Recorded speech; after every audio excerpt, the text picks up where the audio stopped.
Folks, it's the early week edition of College Sports Now on a chilly Tuesday. It is Roddy cold. Jones from ESPN, the Doc of Locks hanging out. 41 degrees in the Piedmont of North Carolina this morning, Hot Rod. I don't know what it was like in the suburbs of ATL. 43. Yeah, it's chilly. We skipped the 60-degree mornings, and I'm not here for it. That's okay.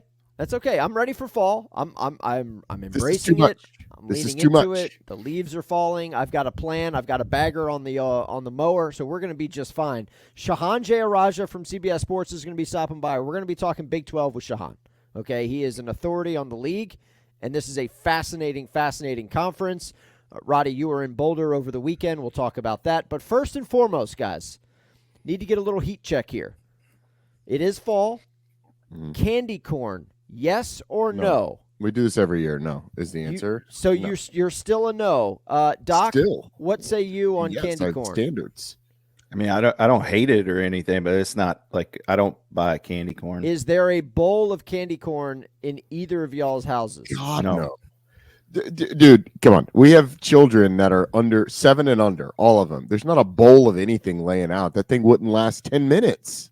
Bro, What a bowl. I stand some candy corn. All right, I'll be honest. I got a bowl. What's the matter with you? It's starting to get kind of chipped away at.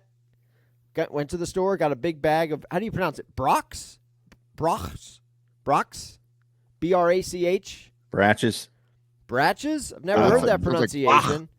But I got a bag of Brox, and we're pounding some candy corn at the Hartzell household. You So just life leave is that good. open, or I mean, you got to keep it sealed up, right? The bag, get the stale. bag is sealed, but the bowl it gets refilled. Once it starts to get low, okay. we top it back off again. Does the wife just like graze? See, we can't have bowls out, man. Like we just graze all day. My wife doesn't have the sweet tooth that your boy does, and my wife is also out of town. So your man is solo dolo with Whoa, two how long are children. you solo dolo? Solo she left dolo Sunday in? morning. She comes back Thursday night, bro. Dude, you're getting a week. You're getting a full week, basically.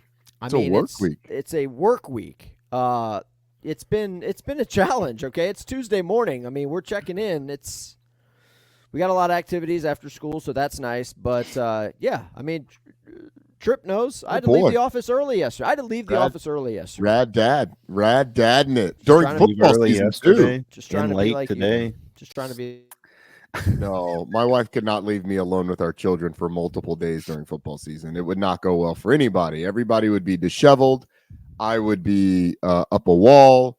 The laundry wouldn't be done. It would be insane. I think we've lost Steven. He's having internet issues. He's having internet issues at the office. Trip. I guess he wasn't lying. today? Yeah. No, I don't go into the office. I just do it from home. Okay. When you're the main talent like we are, Roddy, you don't need to be in the office. We don't need to go in. I don't know how Steven's gonna participate in this show with his internet issues. I hope if you're not watching the YouTube stream of this, please go back and watch, because Steven is frozen with a look on his face that looks like tired dad. That's all. That's how, if I had to describe it, it just looks like tired dad. I don't know where Steven wanted to start. Do you want to start? You want to start? Yeah. Well, I think the first thing on there, he wanted to ask, how was Boulder? Oh, Boulder was good, man. I am a fan of Boulder. I've now been twice in the span of 6 or 7 weeks. A little chillier there than it is here. But dude, I'm a fan. Like, I like to get out in nature and hike, and like just be amongst the wilderness. I was hiking in Boulder, and I saw like a group of 5 what I can only describe as reindeer. Maybe they're just deer, but they look like deer. They didn't look like deer that we have in the Southeast. So we'll describe them as reindeer. Went up to the top of a mountain. That was awesome. Great views. That was awesome. Boulder's a cool place, man. I like Boulder. We had a good game. Steven's back. Hey, Listen, I told you I had internet issues, man. I told you. We told the public. We told the audience. Tell me about Boulder, Roddy, because my lead into this was like, 1, you're kind of a vet of being in Boulder, and 2, how much better is Colorado than when you saw him at the end of August? As I was saying, Boulder's awesome. You get to be outside, walked up a mountain to the top of it. You get to be outside. Dude, yes. some places, look, let's be real, man. Some of these places you go and you don't really want to be outside. Like where? I'm not gonna name names, but let's just say the scenery in southeastern Alabama doesn't look like the scenery in the middle of Colorado. It's a little bit different. A little bit different when you're right at that Rocky Mountain. What do they call it? The shelf of the Rocky Mountains with the flat irons in the background. Like, it's a little different. So It was fun. It was fun. Yeah, got me some. I took my hiking boots, like I told you. Hiking boots were that was a big get. Like, there was a point where I had to scale a rock to get to the top of this thing. Like, the rock had little indentions for your feet, but I had to scale this rock, like hands on the rock as I am like scaling it. How high? Like 10 feet, 10, 12 feet. Respect. And like, it wasn't like if I had to angle it, okay, this is 0 degrees, this is 90 degrees. It was probably like a 50-degree angle. You know, it was more than halfway. Like, it's we were going down, though. It's harder going very down. Very hard going down. To the point, here's the thing, dude. So I'm walking up this trail, and I get to this thing, and I am like looking around, like, I know dang well they ain't gonna ask me to walk up this thing. Like, how am I gonna scale? I am not Spider-Man. How am I gonna scale this thing? So I'm looking around for like alternate entrances to go up. So I'm looking, and I walk around one, and I start to climb up another, and then it kind of ends in a dead end, and I climb back down. And luckily, these two people that I'd passed twice. There's a group that I'd passed twice. Once because they were ahead of me, and so I walked ahead of them. And then I can't remember. Maybe I went the wrong way. I had to pee. No, I had to pee. So I veered off the trail a little bit, went to pee, came back. They passed me. And then the girl who was with the guy needed another break, so I passed them again. So I see them walking up, and I just wait. And when they get up to me, I'm like, hey, man, do you know this trail? He's like, yeah, I go up here all the time. I go, where do we go?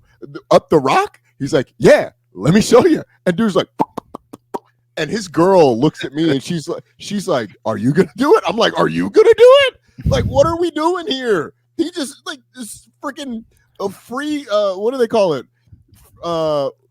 Free soloing. Like, this dude's free soloing up the side of this thing. I'm looking at her like, okay, you first. I'll catch you. But you first. And so she goes up. It takes her like 2 minutes, and then I go up, and it takes me like 10 seconds. But that guy first was like, oh, my God, you're Roddy Jones. No. You're here for the big game tonight, baby. No. Let's go, Coach Prime. No, not at all. Not at all. Dude, I will say,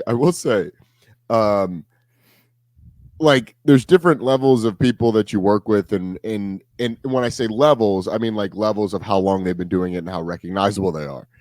My partner now is by far the most recognizable person that I've ever worked with, including Wes Durham in Chapel Hill. Like, Wes is very well known in Chapel Hill. Everybody knows Mark Jones, mainly because he's been on TV forever in the NBA and all that stuff. So when we go out, like, I am peanuts compared to the number of people that recognize Mark. They're like, are you? And then he'll say something. They're like, you're the basketball guy. You're the NBA guy. And then we have conversations and pictures taken. NBA season cranking up here soon. Ice Trey, let's go. Hawks fighting for the 9 seed in the East. Zachary Richache. Sure. Welcome. Bienvenue, monsieur. We're going to talk a lot of football today. Again, Shehan Jeyarajah from CBS Sports. He in Atlanta now. Hey, fam, what up? He'll get there. Shehan's going to be here in about 20 minutes. We got a lot to cover, man. Second straight weekend that college football has been off the tracks, I think. It's just been awesome. It's been really good. The football's been really good. So where do you want to start, man? Well, first of all, like, just give me like 60 seconds on Colorado. They lost the game, but dude, this team's a lot better than they were to start the year. I said at the end of the game, like, this, we watched two good teams play. Kansas State's really good, and they are a team that I think will continue to get better. Avery Johnson threw the ball well, and I think that they are a contender in the Big 12. I think it would be foolish to write Colorado off as a contender in the Big 12. Okay. Now, the injuries hurt significantly. Like, you lose your two best players on one play when Travis Hunter gets hurt. Offensively, defensively, he's out. Which brings up another conversation of like whether or not Travis Hunter should be playing both ways going forward, because he has proven, like, I'm not saying anything that's not factual. He cannot stay healthy for an entire season playing both ways at the Power 5 level. Didn't do it last year. You can talk to me about the dirty hit, whatever. But when you expose yourself to that many plays, that can happen. And I've seen guys take hits like that before who aren't 6'1", 180 pounds, and their livers don't lacerate. But he is a slight person. Yes. Yeah. So like, I think there's a conversation on that going forward. We'll see how long he's out. It'll kick a shoulder. So we'll see, man. We'll see. And then there's the question of like, well, which side do you use him on if you're Colorado? And to be honest, I think it depends on the game, but that's a later conversation. But this team is much better. They're much better defending the run, although so I don't want to pile on Shiloh Sanders, but Shiloh Sanders, they downgraded when they put Shiloh Sanders in the lineup last week because the kid that was playing for him was like pretty good. He wasn't great, but he's pretty good. Shiloh in that game was terrible. And Deion said it. Like, he was horrible. He missed a million tackles in the hole, and he's not exactly a asset in coverage. Now, they didn't need him in coverage a whole lot. They stick him in the middle of the field and they play man-to-man in front of him. It's like Shiloh just putting stuff up. So they protect him in coverage. But the reason he's in the game is to tackle, and he did that poorly.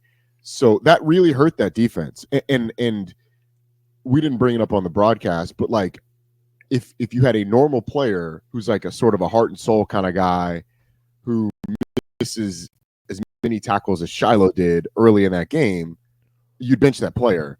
And this is one of the first times where I've been like, that's daddy ball. Like, because that dude was bad. And he stayed in the game the whole game. And I think it's because you can't take the son of the head coach out. And the guy behind him, it was pretty good I would say he was pretty good. Like, he certainly didn't have scenarios where he missed as many tackles as Shiloh did. Because if you told me it was double digits, I would believe you. And if you told me that 8 of them came on DJ Giddens, I would believe you. Anyway, they're much better up front. If they stay healthy at receiver, they're obviously dangerous. The offensive line still has big issues, but Shador is really, really good. So that was more than 60 seconds, but there you go. No, that's fine. I'll acknowledge that I was in the wrong, like many people were, as far as Colorado's trajectory this season. And, in September, we're talking about this team not sniffing a bowl. And now I think everyone's perspective is significantly different. They'll make a bowl game, and they will probably let me see. I had the schedules out earlier. I don't know what I did in my Big 12 schedule. 7 or 8 wins. Yeah, I think they end up with probably 8. Like, it feels right, especially with the improvement on that defense. That defense is going to give a lot of people issues. Kansas State's offensive line is really, really good. They will not face another offensive line that's as good as Kansas State's. Yeah.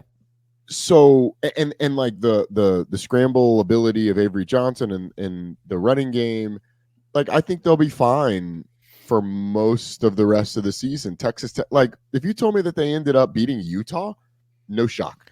Would not be surprised at all. We will discuss Utah when Shehan joins the show, okay? Because Cam Rising needs to get a job. It's time for that man to enter. Well, look, they're floating an 8th year out. Like, bro, he's missed the last 2 seasons. Yeah. No, the answer is no. I politely decline another year of Cam Rising. So Thank you very much. We will revisit the Big 12 as a league because it's a fascinating conference when Shehan joins us in about 15 minutes. I want to let you steer the ship here, though, Roddy. You watched a lot of football, as we all did. A lot of drama in the SEC on Saturday. A lot of drama in the Big 10, ACC. Always fun. So where do you want to go, man? You want to talk Ducks? You want to talk Penn State? Like, where you want to go, Ducks. man? I want to talk Ducks. That was a big game for Dan Lanning. And had to have it. I understand. I don't think he had to have it. Well, I don't think he had to have it. Against top 5 opponents was over. That's true. I think Ryan Day had to have it more. Really? Bro, Ohio State doesn't lose regular season games, and they definitely don't lose them to people outside of Michigan. So, yeah, Ryan Day kind of had to have it. And how much pressure – I didn't think there could be more pressure on him for the Michigan game. Michigan will be a heavy underdog in that game. Yes. But how much pressure is there going to be on Ryan Day for the game against Michigan?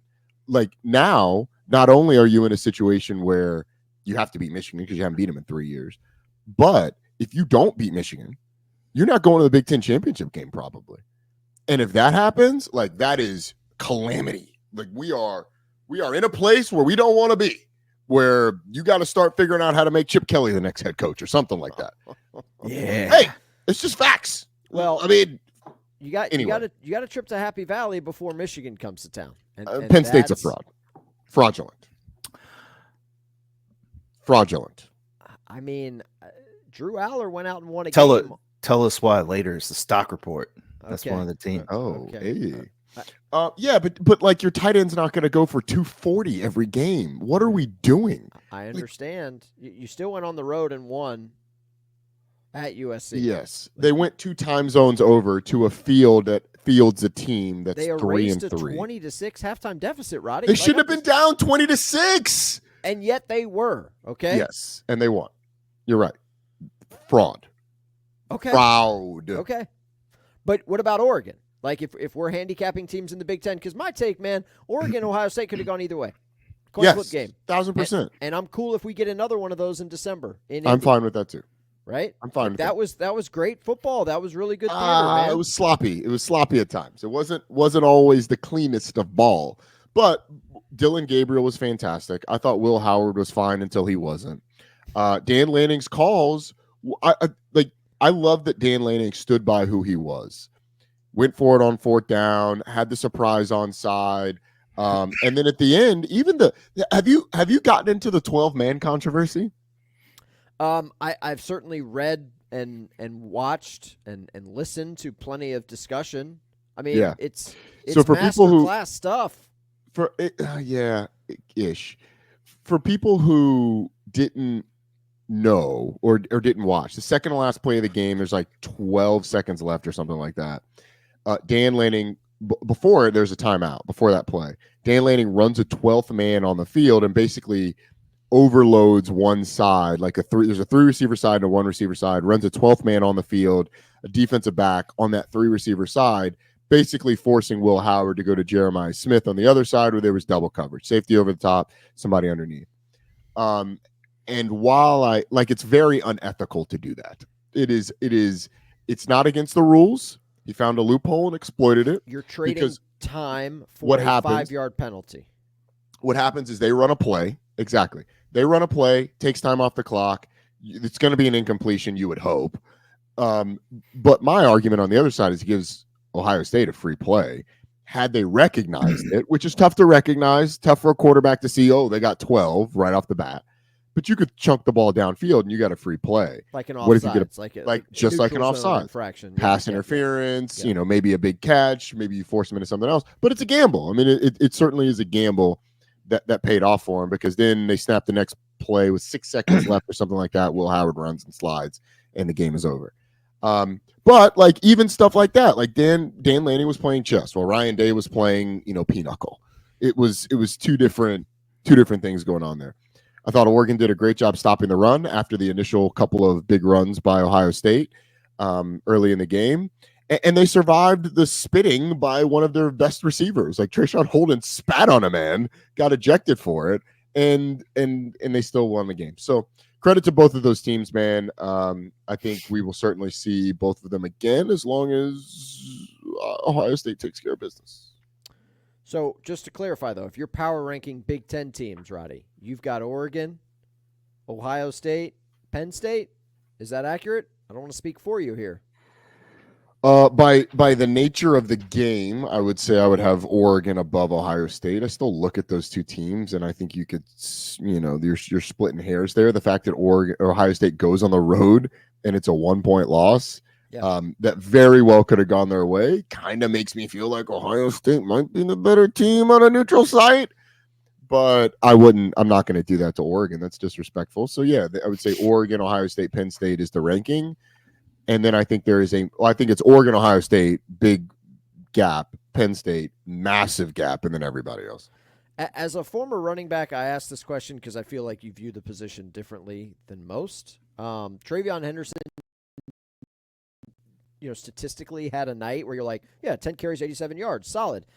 53 of those yards came on one tote. Carry, yeah. Quinshon Judkins was a non-factor, 11 rushes for 23 yards. Are you concerned about Ohio State's inability to run the ball against, a decent Oregon front, but an Oregon front that didn't have their best defensive lineman because he was out injured? Yeah.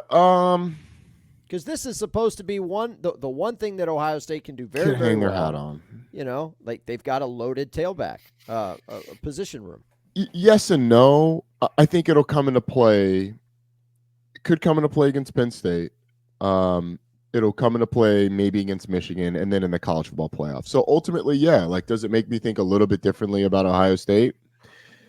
I would say slightly, yeah. But they still almost won that game. So, like, Correct. not a ton. Like, it wasn't so much that it was insurmountable, Okay. even with their inability to run the football. So, yeah, it makes me think a little bit differently, but not a lot. Not a lot, to be honest with you. Okay. It does make me wonder, like, would this team be better with Kyle McCord, though? Look, I mean, we've talked about this. Like, Kyle McCord is doing his thing. Syracuse is 5-1. Nice. My boy threw for 3 bills over the weekend. Like, that's all he does. He does it every weekend. Yeah. Every week, he threw 3 bills. Like, I'm just saying. Yeah, happy for him. Happy for that young man. I am. Just saying. I mean, Will Howard still went 28 of 35. Like, I know people want to beat him up because he slid and he thought there was more time on the clock and he, quote unquote, lost the game. The young man didn't lose the game. He had a pretty nice night at Autzen Stadium. Well, here's the other thing. Like, yeah, so he slid and that was bad. But everybody's focusing on the slide. The thing is, like, once the decision to slide wasn't the bad decision. It was the decision to run. Once you run, play's dead. Like, the whole thing is dead. I'm serious. The whole thing is dead once you decide to run. Because unless you're going to take like 3 steps past the line of scrimmage, get down and call a timeout. They have a timeout? I think they did. But I think they were out. At that were they out of timeouts? Either way. Yes. Once you cross that line of scrimmage, there's nowhere to go. The game is over. The game is over. You're in a lateral game. Like that, the decision to slide wasn't the bad one. It was the decision to run. Because once you decide to run, the whole thing's done. And then what should have happened in that situation is you throw the ball away and you fight another play. But the thing is, it's 3rd and 20 or something like that on that play.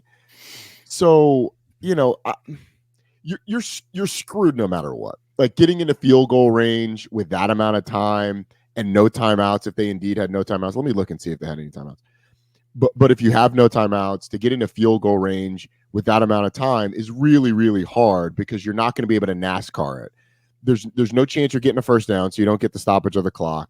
You're not going to be able to run the field goal team on or run your guys off. Like, with 6 seconds left, that has to be a shot to the end zone. And so you can be like, oh, well, he should have taken a shot to the end zone. I don't know that he could have gotten it to the end zone from there. It's not like they were super close. And once you drop back, it's a 53-yard throw or something like that to get in the end zone. Like, it's a big boy throw. Right. And maybe they were a little bit closer, so I could be a little off on the distance. But if it's not a Hail Mary, then you're dead. That's the whole point of the situation. Yeah. And now Ohio State joins a pretty loaded group of teams that's sitting there with 1 loss and kind of is. So they were on the 30. He could have gotten it to the end zone. Like, it was 3rd and 20 from the 38. So, you drop back, you're probably at the 47. Yeah, but he's thinking let's pick up 8 or 9 yards to get a field goal. Clock it or whatever, save a second. There was no time. That was the thing. Yeah. Tough scene. So the situational awareness was not there. At the end of that game. It's tough though, Roddy, because like you got $25 million to buy a roster. You'd think with that kind of money you could buy a little, time awareness. You know what I'm saying? You can't buy time awareness. But the disappointing thing is that they had a stoppage before that. Like, the penalty was right before it, and you've got helmet comms. So Chip Kelly should be in his ear. Hey, Will, 6 seconds. Get the ball out quick towards the sideline. You can't do that. Throw the ball away. You can't do that. Then chuck it to the end zone. Like, that needs to be it. What's your 20, Will? What's your 20? Have you checked in on your boy Hartzell yet? Does that happen today? Yeah, I talked to him today. Ben will be fine. He'll be fine. Okay. I mean, just let him know, man. He's in a nest. He's in a tree of trust. This is a safe place. I am curious though, because Ohio State, like I said, there's a loaded group of teams in this 1-loss discussion, and a couple of them play each other this weekend. Okay, but like Bama, Tennessee, Ohio State, Georgia, like it's not that you're in must-win mode, but I've got a whole grid. Pretty close. I got a whole grid of all of these teams. Read me that grid. So talk to me, because I was trying to figure out, like, realistically, who's in the running now? Who's in the running of these? Because if you got 2 losses in conference, I think outside of the Big 12, it's going to be tough to make the conference championship game with 2 losses. And if you have 2 losses and you make the conference championship game, we've gone down some tiebreakers, and I ain't predicting tiebreakers. Like, I'm not in that business. But I think when you look bigger picture too, SEC in the Big Ten, we're getting 4 teams in the college football playoff. That ain't happening for either one of them.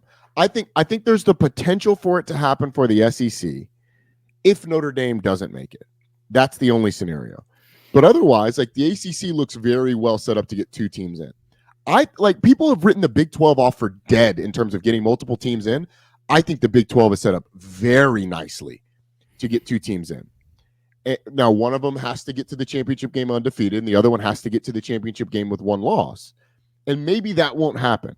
But BYU has 2 teams the rest of the way. Excuse me. They have 1 team the rest of the way that has a winning record in conference, because they play Utah, who is a rivalry game, but no winning record. The only team they play with a winning record in conference through 3 games is Arizona State. That's the only one the rest of the way. How about them Sun Devils, by the way? How about them Sun Devils? Scattaboo! Scattaboo! So look, I think BYU's got a real good chance to finish undefeated. I do not think they're the best team in the Big 12, but I think they've got a real good chance to finish undefeated. Texas Tech and Iowa State play each other. Those are the 2 other undefeated teams in the league. If both of them have tougher roads than does Texas Tech, but if Iowa State wins that game, Farmageddon is massive. Iowa State, Kansas State, the biggest game the rest of the year. And you can't tell me otherwise. Iowa State, Kansas State is the game that everybody should circle. Farmageddon, baby. Because I think both of those teams arrive at that game with 1 loss, unless something crazy happens. But like, you go down the list, like Cincinnati, I think you can. But I say that to say, I think between BYU, Iowa State, Texas Tech, Kansas State, you've got a real good shot to have at least one of those teams arrive at the championship game with 1 loss, next to a BYU that will likely arrive at the championship game with no more than 1 loss, and the Big 12 could get 2 teams in. I think you look at the ACC, not only Miami, Clemson, but the other undefeateds. Like, I think the ACC is pretty well set up. Meanwhile, you look at the SEC, and Texas A&M's got a good shot the rest of the way because of the schedule. LSU is now surging, but they got a tough road. Texas is going to coast. Like, Texas with a win this weekend is in the college football playoff. Write it in pen, etch it in stone. They are in. But outside of that, like, Tennessee, Bama play each other this week. That is an elimination game in the SEC, and whoever loses it got another loss coming, because Tennessee's got Georgia and they got Vandy a little bit later on. I love how you mentioned Tennessee having to deal with Vandy, but you don't mention Texas having to deal with Vandy. On the road, sir. On the road. I'm just putting it out there. Just disrespecting Vandy. That's all. Texas is the best team in the country right now. Vandy's still Vandy. Can we just wait until the dust settles on Saturday night in Austin before we crown these guys? Can we just wait? Today they are. Sure, today. Can we just wait and see what happens Saturday night in Austin? Sure. I'll allow it. Okay, sure. Thank you. Let's hit pause on that talk, because I want to bring in our man. I want to bring in our man Shehan Jeyarajah. You can get from Shehan CBS in on this Sports. conversation. Kind enough to join us. It's early in Texas. Shehan, thanks for getting up with us, man. Thanks, Shehan. We appreciate it. Good to see you. We've been talking a lot of Big 12, man. Roddy's got takes, but I want to hear your takes. Okay, there's two teams that are undefeated and ranked in the top 25 right now in the Big 12. Texas Tech undefeated in conference, but not ranked. Do you believe BYU and Iowa State are the best teams in this league today, Shehan? I think today, yes. I'm confident that Iowa State is. I think that this is a complete team. This is a team that heading into the year, I was pretty excited about, frankly, and they've lived up to every one of my expectations so far. BYU is fascinating. I feel better about the fact that maybe they're one of the top 2 after they crushed Arizona last week. Like, they are just stacking results to a level that you just have to take it seriously at this point. I think that there are still other teams that can get there. Like, I mean, again, the way Texas Tech is playing right now, I think is pretty impressive. Kansas State, other than that loss to BYU, but like, I mean, they do have a 38-9 loss to BYU, but right now, probably Iowa State and BYU are the top 2. Also, Steven, I'm a little disappointed that we didn't give a shout out to Jake Retzloff doing it on Yom Kippur. I mean, let's go. Yeah. For the people. Yeah. Let's go. You're not wrong. He didn't have to go out there. I mean, Sandy Koufax didn't pitch on Yom Sandy Kippur. Koufax wouldn't do it. I Correct. mean, look how far we've come for a Mormon school at Love that. to see it. You do love to see it. Yes, you do. Shehan, Kansas State. Got to see him over the weekend. I think this team I think it's a really good team. And you look at that loss to BYU, and they are kicking themselves. They outgained BYU by a ton in that game, ton of penalties, ton of injury. They finally figured out how to play like halfway decent on the road. What are you doing with Kansas State now? Well, the reality is, right, like this was a team that was not rebuilding, but had a lot of youth on it. Of course, they turned the keys over to a freshman quarterback, or a sophomore quarterback, rather, in Avery Johnson. And especially in that BYU game, you feel some of these mistakes, right? You feel some of this youth coming through. But I think that when this team is hitting, it's as good as anybody. I mean, that's the reality. They, I think, have to continue to involve him in the quarterback run game.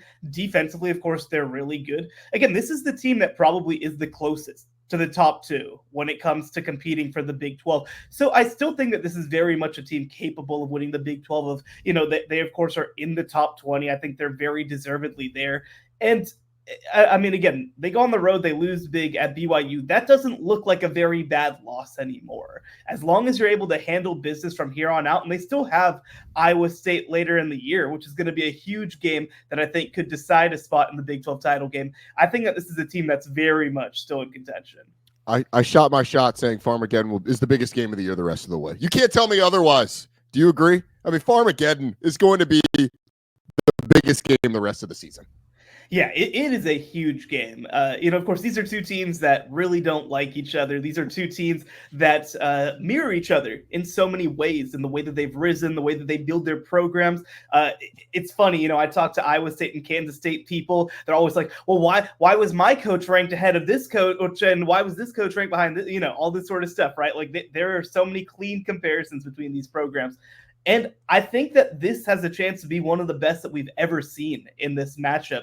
Again, to me, I lean Iowa State because I think that they're just a little bit more experienced, but this is a game that has major implications. The other piece that I'll mention, like I said, I think that both of these teams have a chance to make the Big 12 title game. Whoever wins that game, I think has a really good shot. I also think that both of those teams have a chance to be an at-large team if some things go right for them. So I think that it's a huge game for sure, and I think that people don't realize necessarily how much also some of these games are going to mean down the stretch. We're talking about some of the contenders at the top of the league, Shehan. We're at the midway point of college football's regular season. Within the Big 12 discussion, biggest surprises for you, good or bad? I'll let you take it any way you want. Well, BYU, like we've mentioned, of course, I think has to be the biggest surprise being in first place in the Big 12, but that's a little bit of an obvious answer, so I'll give you some others. I think that the way that Kansas has struggled has been really surprising. Look, we knew that Jalen Daniels hadn't played football in a while, and the reality of the situation is you kind of look around college football right now. Grayson McCall before he got hurt, Cameron Rising even dealing with some of his injuries. Like, it's hard to miss a full year of football, essentially, and just step right back into it. But this was a team that I felt like around the quarterback position had a chance to be really good, but the quarterback play they've gotten has just been unfortunately terrible. I mean, of course, Jalen Daniels turning the ball over left and right, and he ultimately has them at last place right now in the Big 12. And another last place team in the Big 12 to touch on as well is Oklahoma State. I thought that they'd have at least a baseline with Ollie Gordon. Now, I worried that they wouldn't be able to be as consistent blocking for him and that they wouldn't be quite as dynamic in the run game. But certainly this is way worse than anyone could have projected. And the other piece of it is that nothing has risen up to help. Their passing game is terrible. Their defense is bottom 10 in the country. Like, they don't do anything well right now when you look at Oklahoma State. And that's just a terrible place to be in. One other team that I'll also touch on as a positive is Cincinnati. I think to this point has looked more impressive than I expected. Brendan Sorsby came in, a Lake Dallas kid from right down the road from me. He transfers in from Indiana, and he just gives them a little bit of dynamic play. That's really what this team missed so much last season. They had some good running backs led by Corey Kiner. They had a few good receivers, but just nothing dynamic was available on that offense. I think that Brendan Sorsby's added it, and they've made enough improvements defensively that I think that they're going to be a bowl team and potentially more. Yeah. I don't know if there's a coach that people feel more mad about than Scott Satterfield. And I like Scott Satterfield, so I'm glad that he's having some success, at least at the midseason point or midway point. And I hope it continues. I want to ask about Colorado. How, obviously, injuries aside, like we don't know when Travis Hunter will be back, if he'll be back this week or not. We don't know Jimmy Horn, and basically that entire receiving core outside of Will Shepard was banged up in LeJontay Wester. So we got to put that aside. But like, how seriously are you taking them, and what do you think their ceiling is? Because they still only have one loss in the Big 12. Yeah, well, I think that for me, they lost that game to Kansas State on Saturday, but I probably left that game feeling more impressed with Colorado than less, because this felt like the type of game where they just get flattened, like they did in week 2 against Nebraska, or where they did against Oregon last season. And so I think the fact that they were able to withstand some of what they did was pretty impressive. And look, here's the reality of the situation. They have found ways to make fourth quarter games one way or another outside of that Nebraska game essentially all year long, right? And when you have a fourth quarter game and you've got the best quarterback on the field and you've got the best player on the field in Travis Hunter, you're going to give yourself a chance. So I think that this team, the way that they're structured, is always going to be playing with fire, because they're going to take 12 negative plays a game on offense. They're going to give up, 5 breakaway plays on defense. But I really do want to point to that defense. I mean, I think that Robert Livingston has done a tremendous job on that side of the ball. They have an identity on defense, which is stopping the running back run for the most part. Now, look, DJ Giddens got his last week, but for the most part, they've done a really good job of stopping the run overall. And that gives them, I think, a higher baseline than I expected in this conference. I was worried that it was going to look a lot like last season, where you're struggling week in and week out. And, look, they played 1-score games last year too, and so they have to win more of them this year to have a chance. But look, with the start that they've had, certainly you expect them to make a bowl game. I think that they could push into the middle class of the Big 12, and that's not where I had them coming into the year. Yeah. Real quick, Steven, I'm going to let you ask the next question, but Shehan mentioned Robert Livingston. Like, Robert Livingston is a name that you need to know in football. He is going to be somebody. Like, that dude is super impressive, and I agree with you. I think he's done a really good job in a short amount of time with that defense, but he is going to be somebody in football that we will know his name probably in the next 5 years, Steven. Okay. I'm going to write it down right now. Sean, I want to ask you about West Virginia, man, because I want to get your, like, they're 3-3. So half empty or half full, because their 3 losses are to 3 teams, Penn State, Pitt, and Iowa State, who are all undefeated on the season. So what's your take on Neil Brown and them boys? Here's my issue with Neil Brown and West Virginia, just kind of that whole experiment, is that they have at no point under Neil Brown punched up. Like, over the course of 6 years, like they aren't taking down good teams. And I joke, actually, I have a running bit where I call Penn State the Mendoza line of the Big Ten. I feel like West Virginia is the Mendoza line of the Big 12. If you beat them, you're probably good. If you lose to them, you're probably not very good. And last year, I mean, I feel like their rising to 9 wins was there were a lot of teams that weren't very good in this conference. And so, look, there are important games ahead, but it feels like this team has regressed from last year. And I don't love that, right? Like, I mean, this is a team that I was hoping would be able to look. Did I think they were going to beat Penn State? Not necessarily, but to beat Kansas State, you want to look at least like you belong on the same field. They lose 42-20 in that game. That's not good enough for me. Again, I've mentioned I'm very high on Iowa State, but still, that Pitt game to blow it at the end the way that they did, and Pitt looks pretty good, but you still don't want to lose that game in that way. The reality is, like, if they go through the rest of the season, and sure, they'll probably make a bowl game, but if they don't beat one of these top 25 caliber teams at any point, I don't really know how you can say that you've made progress. And you've got a lot of guys on this team who probably aren't going to be back in 2025. I just don't know what the ceiling is of this experiment. Is it just being 8th place in the Big 12? I would love to do a whole podcast on who the Mendoza line in each conference is because I love that. I love that. It's so good. It's so good. Let's go national. Georgia, Texas is this weekend. Not sure if you've heard. I mean, it's just this little. I've heard because people are complaining about the hotel rooms. Man, it's supposed to be out of this world with that in Formula One. There, you got Circuit of the Americas. I mean, Coda this weekend. F1 ramping back up, Steven. Get with it. Lando Norris is tracking that Max Verstappen ass down. Okay. Literally and figuratively. But Georgia, Texas, give me your thoughts. Yeah, this is a great game. It's the first top 5 matchup in Austin since 2006. I mean, the reason that they joined the SEC in a lot of ways is because their big game is a neutral site every year. They're not getting home games like this all that often. So it's going to be a huge one. So much excitement for this game. I feel like Texas is just a better team, though, than Georgia right now. I feel like they're complete. I feel like they have more pathways to win. You know, when I watched Georgia the past couple of weeks, I mean, even back to that Kentucky game, right? Like, they do not have a lot of consistency among their pass catchers. They used to have a Brock Bowers. They used to have a Ladd McConkey who every single play would find a way to get open. And we just saw, I mean, Kentucky was able to muck up the game. I think that Alabama, for at least a half, was able to present different coverages and muck up the game. And it's just, you know, for me, I think that Texas has a really good secondary. Jahdae Barron is a name that I don't think is getting enough attention at nickelback.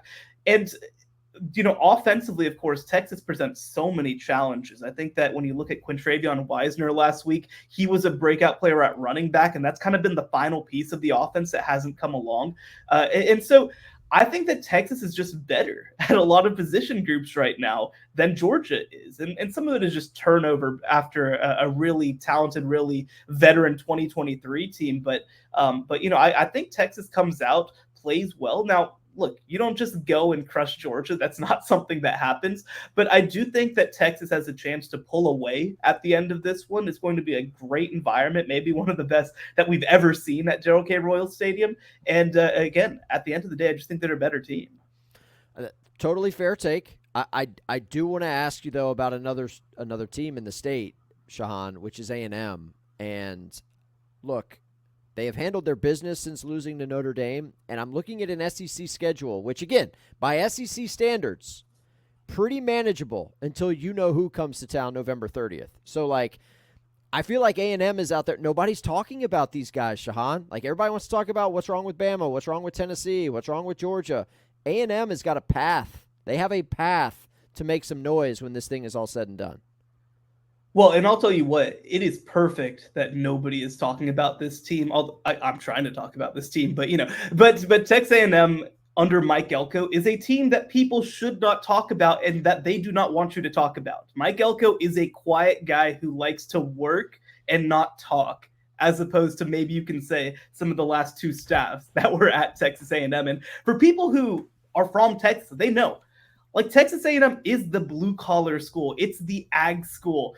I think that it's perfect that they've taken on this persona. It reminds me so much of the coach that they had in the 90s during one of their greatest periods of success, R.C. Slocum, who was also a former Texas A&M defensive coordinator who rose up, made an aggressive attacking defense. I think that this is a 2024 version of this in so many ways. Now, look, offensively, they're still working through some things. I don't think that they're a finished product. But like you said, the schedule is really manageable from here on out. They have a chance to head into that Texas game potentially with only one loss. I'm very excited for that game. I'm planning to be there. A similar one, I'm going to have to figure out some hotel room situation because that one already is off the charts. The Hilton is at $1,400 for the night. So I'm going to have to figure out something. But I do think that it's going to be a really big matchup. And here's the reality. These teams haven't played since 2011, and people have played the highlights of that Justin Tucker kick 1,000 times per year since 2011. There's going to be so much juice and excitement for this game. Of course, you expect that the Texas A&M staff is going to have something special cooked up. And again, I think that they very much could play themselves into the SEC title and playoff discussion. Yeah. Yeah, no, I think it's gonna be awesome if A&M can hold up their end of the bargain, and obviously Texas has got some pretty significant games between then and now as well. Shehan, love talking ball with you, man. Appreciate you joining us. Thanks so much. And hey, before we get out of here, you got your own podcast that you're doing with CBS Sports. Plug that before we let you go. Yeah. Make sure and follow me on social media at Shehan Jeyarajah. You can listen to my podcast, The College Football Survivor Show. I actually do it through Advanced Local Media, and also just check me out on all my social media. Shehan, appreciate you, buddy. Thank you so much. You're the man, Shehan. Thank you so much for having me. Of course, that's our man Shehan Jeyarajah from CBS Sports. Does an awesome job. And look, the Big 12, it is the most fascinating conference in terms of like storylines for me. I mean, the SEC, it's maybe the best marketed. The Big Ten, maybe it gets the most eyeballs, but I don't know. The drama that's going to be going down with the Big 12 over the next 6-7 weeks, Roddy. And look, I mean, you're banging the drum. I don't need to tell you. You're trying to get on the call for Farmageddon. I mean, you're out here politicking, man. Don't threaten me with a good time. Farmageddon. Let's go. Yeah, man. Look, the Big 12 is fascinating. I think you're seeing a little bit of separation. I'm glad he mentioned Cincinnati because they're also one of those teams that's technically still in the hunt. And when you look at the Big 12 overall, like you can see a path certainly for BYU, Iowa State, Texas Tech, and Kansas State, but Arizona State's got a very legitimate path. Now they've got Kansas State and BYU on the schedule. They got Cincinnati later on too. Cincinnati's probably got the toughest road. Arizona State at Colorado, West Virginia, Iowa State, and Kansas State, both of those last two on the road. But West Virginia's still alive. Like Colorado's still alive, which makes it really, really fun down the stretch. So it'll be awesome. I hope this is a league that gets two teams in the college football playoff. I really do. I hope there's not that much cannibalization where they can get two teams in the college football playoff. I'm curious, Doc. Do you have any Big 12 teams on your stock report? I mean, I'll tee it up for you here as we get ready for Week 8 of the college football season. It's just flying by, man. It's just absolutely flying. What do you got for us in terms of? I will caution you just really quickly. Someone said that this is the halfway point of the college football season. It is not. Regular season. The championship game is January 20th, which is a full month plus after the regular season is. Yes, regular season. Everyone calm yourselves down. Right, I believe I said regular. I mean, we checked the tape. I'm pretty sure I said regular season. I still haven't got my apology from you. We'll get back to that in a second. Stock doc. I don't have a Big 12 team on the stock report this week. There you go. But I mean, if you want me to, or you want me to run with it, or it's your stock report. I'm just I didn't know if you dabbled in a little Big 12 football. They play football outside of the ACC and SEC. Man, I just want to make sure. Well, they made the stock report last week with TCU getting sold because they're not going to win another football game till August of next year. Sell them. Wow. Sell them. TCU. I mean, they're on a bye last week, and they're just taking swipes, and they might win this week at Utah. Bro, they're playing with Zach Wilson's brother. Like, this is a team that doesn't win without Cam Rising, at least not at a high level. Like, TCU could win that game. TCU helped Houston, who had the worst offense in all of FBS, find an offense. Yeah, but, like, they've got an offensive-minded staff. Utah is going to take the offensive numbers and politely decline them. Drag this game into the muck. Give me some stock tips, Doc. Okay. All right. Well, here's the thing, guys. If we look back at the season, I don't know if you'd say this is good, great, or just completely amazing. Last week, I gave you Pitt. I gave you Georgia Tech. Both those teams took their best. That Pitt call. You ended up on the right side of that thing, but damn, that thing didn't cover. The week before, they didn't cover. Navy. The thing about that game too, Pitt went 1 for 11 on third downs, got outgained in that game, and still won. It's hard to do. Yeah, because Cal is a walking like trip over your own. You know what? Well, yeah, they're also 0 for 3 in the ACC. Cal, I love them, but they should be. But like Cal is the picture perfect. Should be undefeated in the ACC. But they're 0-3. And yet they're 0-3. They should have beat Pitt. Like field goal kicking kills them against Pitt. Miss a field goal. Field goals popped up against Florida State, and then Miami. You blow a 20-something point. Yes, there you're doing the choke sign. They choked it away against Miami completely. It's tough. I hate that for them. Well, look, you guys They're going to miss both. the bowl game by like 2 points in every game. Sorry, stock doc. That's fine. You guys both still raised your eyebrows when I told you Pitt would be 9-0 by the time they play Clemson here Still in a couple raising of my weeks. eyebrows. Still Yeah, I raising my mean, eyebrows. maybe me too after last week. But basically, I've just given winner after winner after winner, and since you guys really haven't been carrying your weight, I figured maybe I would just flip it to you guys this week. And since earlier we were talking about Penn State, right? And I said save it. Let's talk about Penn State. They're ranked 4th right now. Did Drew Aller make anybody a believer last week? It doesn't Yes. sound like with Roddy it did. Yes, he did Nope. for me. Nope. Okay. Well, look, Penn Well, State. the question is with- believer in what? And like what did you see that made you think that changed your opinion on Penn State? Shehan said they are the Mendoza line. Like if you are above them, then you're probably a college football playoff team. If you're below them, then you're probably not. They beat and it's like a hard line because they beat teams that are worse than them and they win against, or excuse me, they beat teams that are worse than them and they lose to teams that are better than them. It does not. Do I think they'll go and beat anybody like that I thought was above them now? No, I don't. Not at all. Because I think against a normal team, like all of their flaws are exposed for the entire game, and you're not going to go.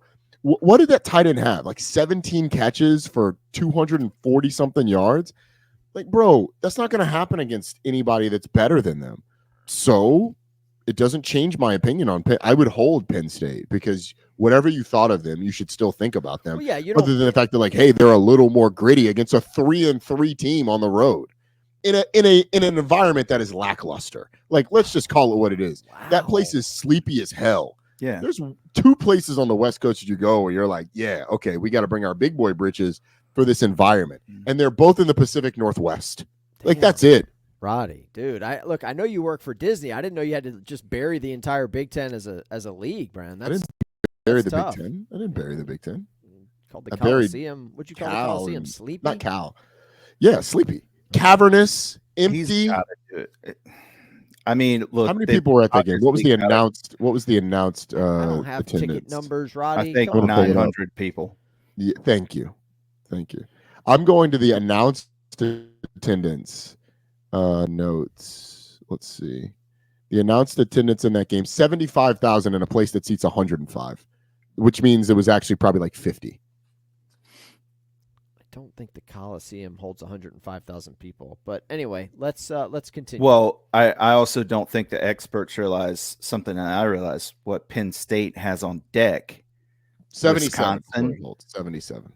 A lot of people don't understand Hold that on. Wisconsin got reverse KOD'd last week by Stephen Hartzell, didn't they?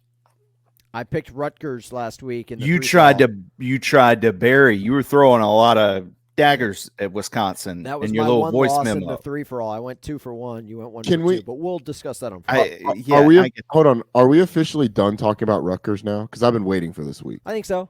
I think Okay, so. good. I mean, Thank they're still a solid team. goodness. Not a 9-win team, which I Thank thought they goodness. might be a couple weeks Cannot ago. I could not get to this place fast enough. Where Again, people just are like, taking. Again, they don't. They don't Well, play good football. In the look Big at Ten. Rutgers. Look at Rutgers. Look at Rutgers. No, bro. Like, I thought as a former running back, you'd appreciate what Monungai and company are up to, but apparently not. I do appreciate what Monungai and company are up to, just like I appreciate what any running back who beats up on inferior competition is up to. And then they lose to Nebraska, and we're like, oh, but it was close. Then they get waxed at home against Wisconsin. I think. Listen, They're going to maybe- lose this week to UCLA. What if? Oh God! Oh. What if Wisconsin's got a little something cooking? Tripp mentioned Penn State coming to town this week. Wisconsin the last couple weeks since. Look, they had a nice lead at USC. They let that thing get away. Since then, I mean, Purdue's terrible. I know that. Buzzsaw. What are we doing? I'm just. What if they hang around against Penn State?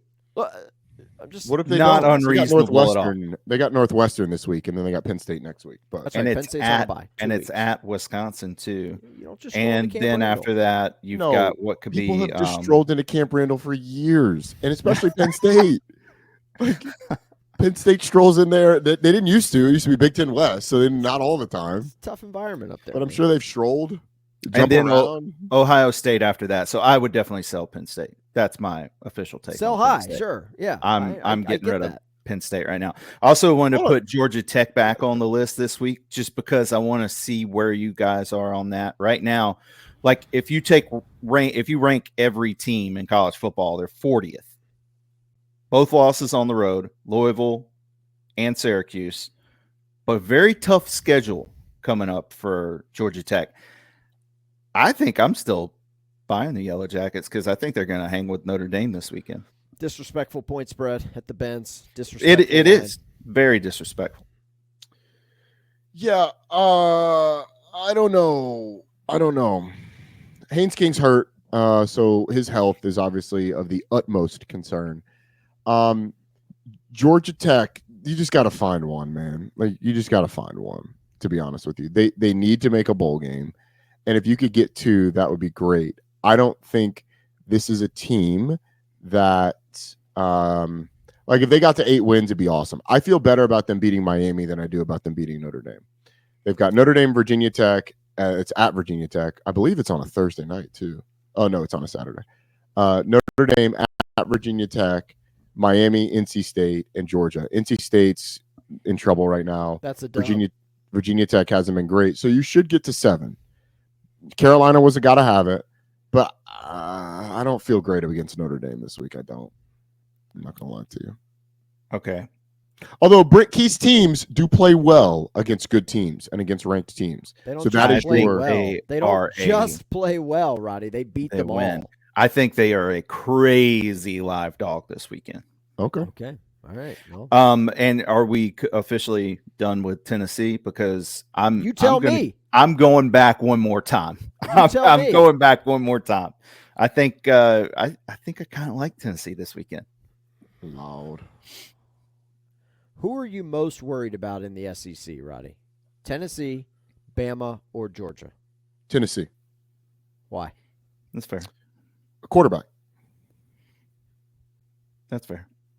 Like if you're going to compare those 3 teams, Georgia's quarterback is much more experienced, doesn't make the mistakes that Nico does, and Alabama's quarterback could be the best player in the league. Like I think Alabama's troubles are defensively. Tennessee's troubles are on both sides of the ball. Like the defense wasn't as good as they thought. I think Nico has not played up to their expectations, in my opinion, because he is a guy that I think coming into the year they thought we are back to Hendon Hooker status. Like we hit open receivers downfield, we make throws, we don't turn the ball over at the quarterback position. And this is going to sound harsh, but that offense looks like it did with Joe Milton. Like he had 2 receivers wide open in the Florida game early on, missed both of them. Like that's Joe Milton stuff right here. Like that game is completely different if you hit one of those, and they don't. So yeah, I'm much more concerned about Tennessee and the fact that I believe they go to Bama and get Georgia at home. I think if those were reversed, Bama's at Neyland Saturday. Yeah, excuse me. Okay, so maybe that changes things a little bit because that environment could help. I'm concerned about Bama and Tennessee. I don't think either one of them make a college football playoff, but I think Tennessee I'm most concerned about. One of those 2 fan bases is going to be absolutely hitting the panic button. I saw a guy in the parking lot of Dick's yesterday, Dick's Sporting Goods. He had on an Alabama shirt, and I just said to him, like sort of innocuously as we're walking by, I'm like, "Hey man, Bama gonna get right?" He said, "They better. We almost lost a coach last week." I said, "What?" He was like, "He wasn't gonna survive if he lost that one." You know, wow. I don't want to get into the play-by-play of the Alabama-South Carolina game, but all my man Bernard had to do was go down after that touchdown or after that reception. He's inside the 10-yard line when he caught it. Go down, game's over. Yeah, it's hard. It's hard to tell a receiver to do that. Not if you're well coached. Like, I'm just saying, man.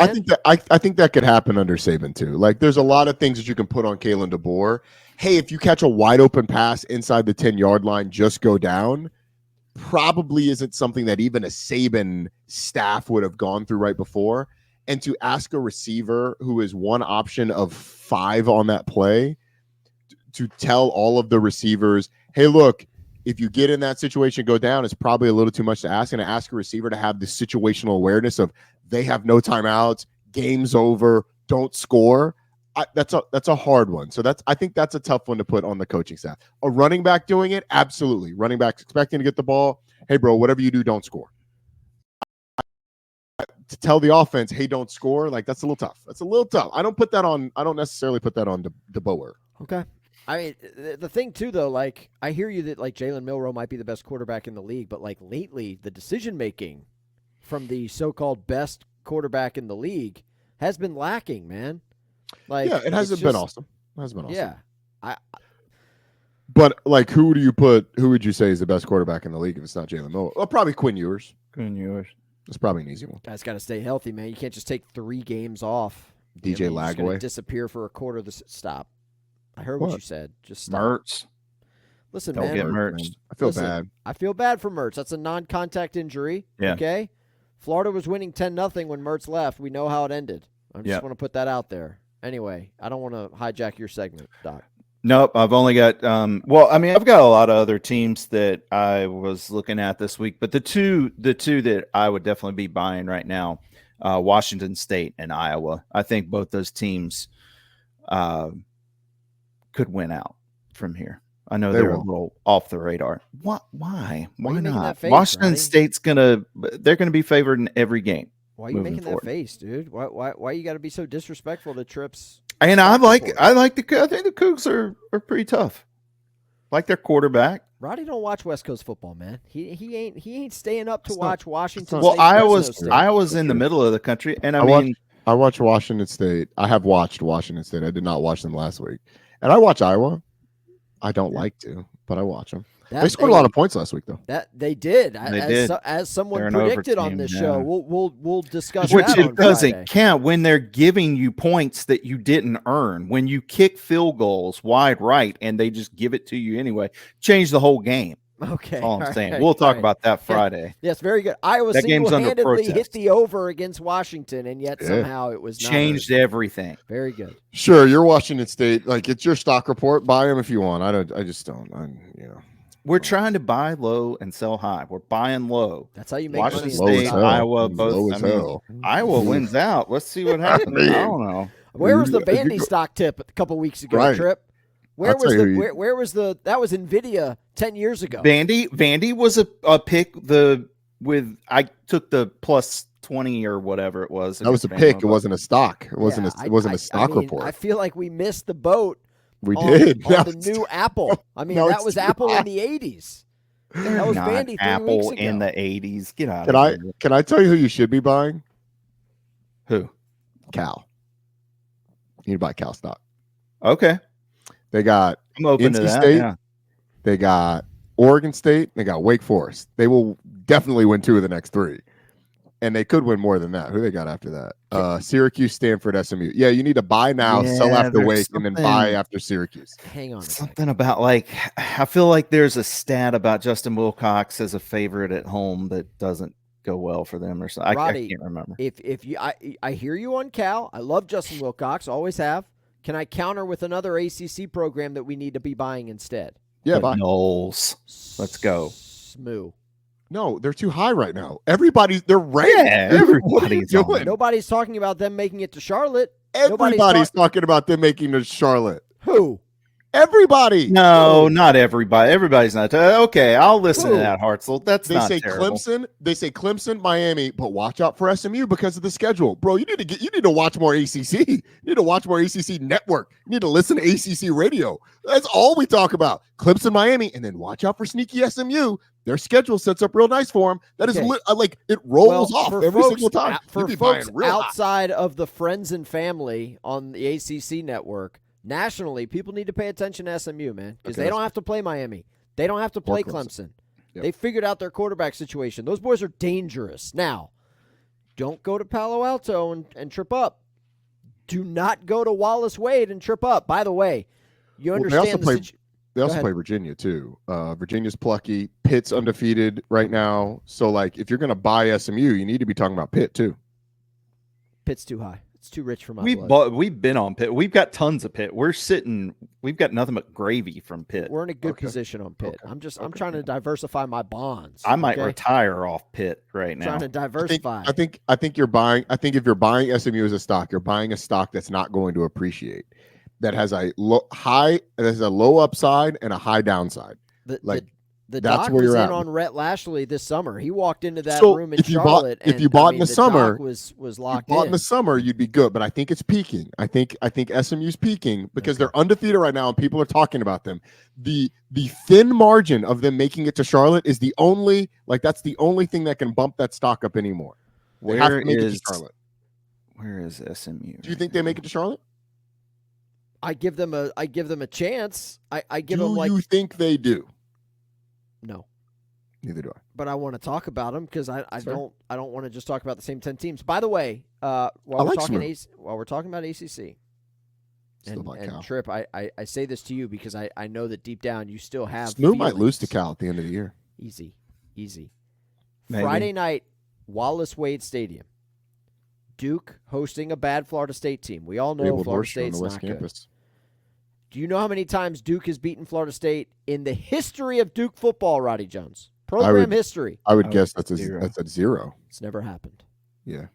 Friday night, Duke, 3-point favorite against Florida State. I know Rodstradamus likes to have skin in the game every night of the week. I just want to put it out there. I had my eye on a different party Friday night decks too. are going to be absolutely rocking. No, I want to give a shout out to the Duke fans. Wally Wade has been the place to be. I mean, Wallace Wade has been popping this year. Did you see the crowd for the Carolina game? Yes. It was sick. You need to make that drive. You went to Harrisonburg last week. How was that, by the way? Dude, on a scale of 1 to 10, it was probably a 12. That's awesome. That place was a little rowdy, he dude. was having a great time, man. I don't need to tell you because you are the former Sun Belt King. I know you know how they get down. Never got there, but that place is still rowdy. In fact, I would say it's even rowdier than when I was there 20 years ago. But for a place that holds 25,000 people, student section was packed. It was sick. It was rocking. I think even Matt Berry got some goosebumps. He did. When he was hanging out. You should make the drive down to Durham and go to that game on Friday night. You can make it. Felder Friday, pack the car up. What's it, 3 hours? Easy. It's sold out, Roddy. I don't know if I can get come in. on. We got people at Duke. No, you know I got people. Shoemate would have you in there in a heartbeat. Come on, man. People. You already know. I know you got people You may at make Duke. me spot for him or something, It's man. fine. It's spot. Spot away. I want to hang out on that deck where it's all you can drink, all you can eat. Okay? All right. Say less. Michelob Ultra and unlimited tendies. 2 text messages, and I got you. Unlimited tendies. If you're into that sort of thing. What's a ticket run up there in the party deck? I mean, great question. I think they start at like $50, but they're not available for Florida State. They're not available. I might look into that. That's not that's not the worst idea you've ever had. We don't have to let them know who I am. Jeez. Well, you're right. They probably know. I mean, you're gonna roll in there with a Chris Nix jersey, man. Like I don't know if I can. It's Chris Ricks. It is Chris Ricks. Not Nix. Chris Nix. You mix Bo Nix and Chris Ricks. It happens, man. It happens. Dude, you can get a ticket for $25 of this thing. Yeah, you know I can't. I mean, I got a family of 4, so you're taking the whole family. I'll make it. My kids are like I've created monsters. Like I've created like we're waking up on Sunday mornings. We're walking down the hall and we're asking who won the game. First question. I'll tell you what.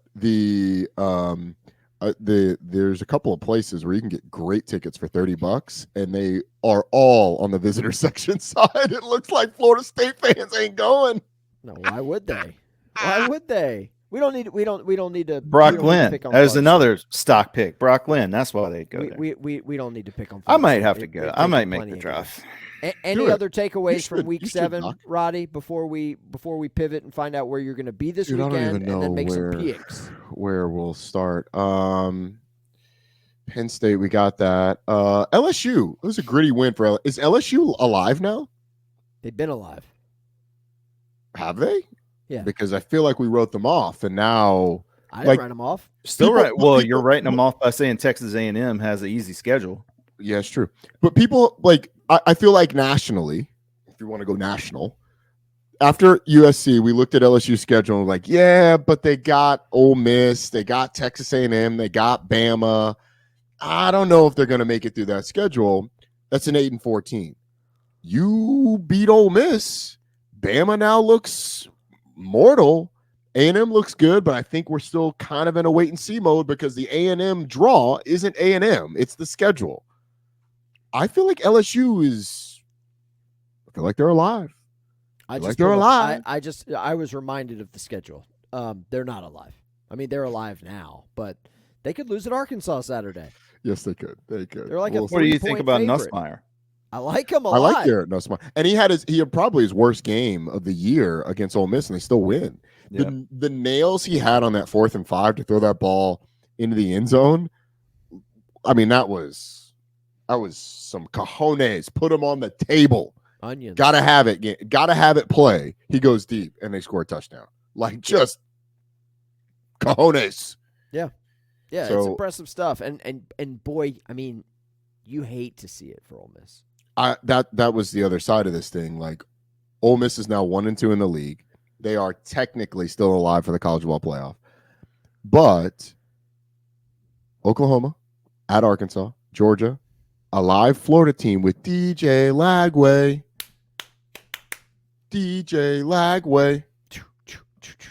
And then Mississippi State. It's not enough. I mean, let's be honest. It's funny. You're right. It's not enough. You're probably right. But like Ole Miss's margin for error is gone, and they got Georgia coming to town in a few weeks. So you hate to see it for Ole Miss, dude. That place, they're not going to fire Lane, but like it feels like they pushed all their chips into the middle of the table for this year, kind of like Ohio State. And if you end up 9-3 and missing the playoff, or God forbid 8-4, that's tough. It is tough. I mean, because the Grove Collective is out here. I mean, they're raising funds. Like they're throwing their money. Part. They are throwing money, like they're in Onyx. All right. What else? We covered Bama. We didn't talk about Georgia against Mississippi State. I will admit I have not seen all of this game. So you guys give me the spark notes. Like, why did Mississippi State get the ball to the place where you score points so often? Because that feels like something that should not happen against the University of Georgia. It shouldn't. Van Buren is a decent little quarterback that they've Love got there. Martin Van Buren. Great great president. Yeah, it was great decent president. Little quarterback. Look, Mississippi State coming off a bye. I mean, they had a game plan. They executed it, man. Van Buren from the Madison tree? Like, he came from the Madison tree, right? Couldn't tell you. Yeah, I really couldn't tell you. I haven't taken a history class in about I think he was in that Jefferson-Madison tree. It's been a while. Yeah. Georgia's got defensive issues, but perhaps more importantly, I mean, Shehan kind of touched on it, man. They don't have offensive playmakers besides they don't. No, they don't. ETN's been disappointing this year. The wide receiver thing is a problem. Yeah, and I got the people before the season who were like, oh, Oscar Delp, watch out for Oscar Delp. This is what we do in the offseason. We get so excited about these players and we anoint them. And Oscar Delp's been fine, but like, he's not Brock Bowers. He is a normal, really good player.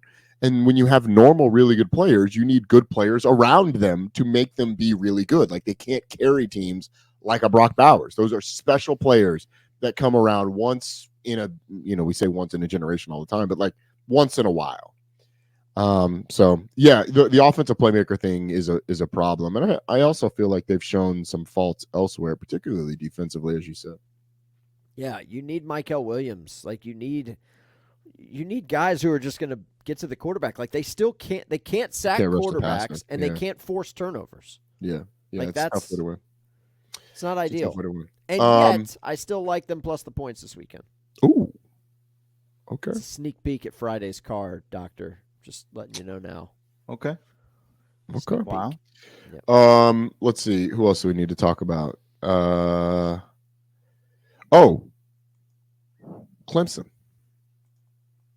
Cooking. I said it. I think I said it earlier this year. It's a Clemson team is really good right now, but a Clemson team that is going to be a lot better in a month and a half. Because if they figure out that defense, because the defense right now is the thing that's They're going to get healthier on offense. Wesco didn't even play in this game. Eventually, Tyler Brown's going to get back and be Tyler Brown. And if they can figure out that defense, I don't know that Clemson is like national championship contender is their ceiling, but semifinals is their ceiling, no doubt. Like this is a playoff game. Yeah. This is a top 4 team, like in the tournament, like a Final Four team. Like that is what this team is shaping up like.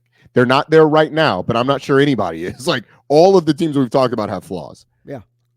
And I get what Clemson looked like at the beginning of September. Doesn't matter. But this Clemson team at the end of November is going to be. I think Miami and Clemson are the best 2 teams in the league, but they are ascending at different rates. Miami started higher and is still ascending, but their curve is flatter than the curve that Clemson's on. I believe those 2 lines, if you graph them, have intersected and Clemson is passed. And Clemson is still ascending at a steeper rate than is Miami. And so I think by the time we get to the ACC championship game, like I think Clemson is going to be a distance better than Miami. We'll see if that comes to pass. I think South Carolina could give Clemson some issues at the end of the year because South Carolina's defensive line gives everybody issues. However, if that defense comes around, the ceiling of Clemson is higher than the ceiling of Miami based on what we've seen so far. I love a good graph. Klubnik looks like a completely different person. He does. It's called development. No, I think it's this great. Thing that we forget about in college athletics. Like the guy stayed. He's got the same offensive coordinator for 2 years in a row for the first time in his college career. Yeah. Garrett Riley didn't forget how to coach offense. And the addition of Matt Luke as the offensive line coach has changed the attitude of that offensive line. They are nasty. They've been big and athletic, but they are now nasty. And they've got a couple of guys who are like a little enforcery. They are much better pulling. They're running counter really well. And they got a 230-pound running back that I don't think we've even seen the best of. Yeah. Watch out for Clemson, dude. And Antonio Williams on offense is a playmaker. They missed him last year. He was out all year. When they get Tyler Brown back, it's another one. Troy Stelato's really steady. Adam Randall had a foot injury. He's coming back. Bryant Wesco, as I said, didn't play last week. And Wesco and TJ Moore give them a deep threat. And so now you've got the deep threat along with all of those guys I just mentioned underneath. And then you got the big body. Oh, and by the way, they've got a tight end that's the best tight end in the conference. One of the best in the country catching the football in Jake Brenningstool. Bro, I am very high on Clemson. Very high on Clemson. Klubnik's got 21 tutties, 1 pick since the Georgia game. And there was a point during the Wake Forest game, I think it was 6 or 7 straight drives. Touchdown, touchdown, touchdown, touchdown, touchdown, touchdown. Every year, he's just gaining confidence. Every week, like that dude is just gaining confidence. Yeah. Yeah. And he is like, I think from a maturity standpoint, we just discount the maturity aspect of these guys. I had a chance to talk to him last year, talk to him earlier this year. And he's just in a different place in life, it feels like, like he knows what it's like to be him. Last year, he was finding out what it was like to be him. Sometimes you don't know. Like, hey, you're the starting quarterback at Clemson. Go. DJU, was great when he wasn't the starter. When he was a starter and things started to go, you don't know what that's like until you know. Now he knows, and he's comfortable in it. And he's comfortable in the offense, and he's comfortable with his playmakers. Dabo is going to be proven right on this transfer portal thing, man, I think. Wow. Okay. Because he's been saying, my transfer portal is high school recruiting. My transfer portal is in that locker room. And we've all laughed. And could the transfer portal have helped him in the short term, the last couple of years? The answer is emphatically yes. Could it have helped him this year? The answer is a probable yes. But what I think happened at Clemson, and I think this is going to be proven right. What I think happened at Clemson in hindsight is this is such a relationship developmental program that the loss of 2 coordinators in a very short period of time rocked them in a way that made them unsteady. Tony Elliott, Brent Venables. Exactly.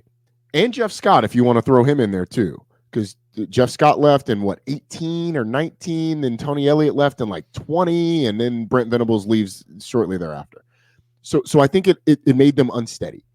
And then COVID hit. And that unsteadiness with these coaches that weren't used to like being the decision makers on players without being able to get and see and put their hands on and like develop those players, I think they missed on the COVID years.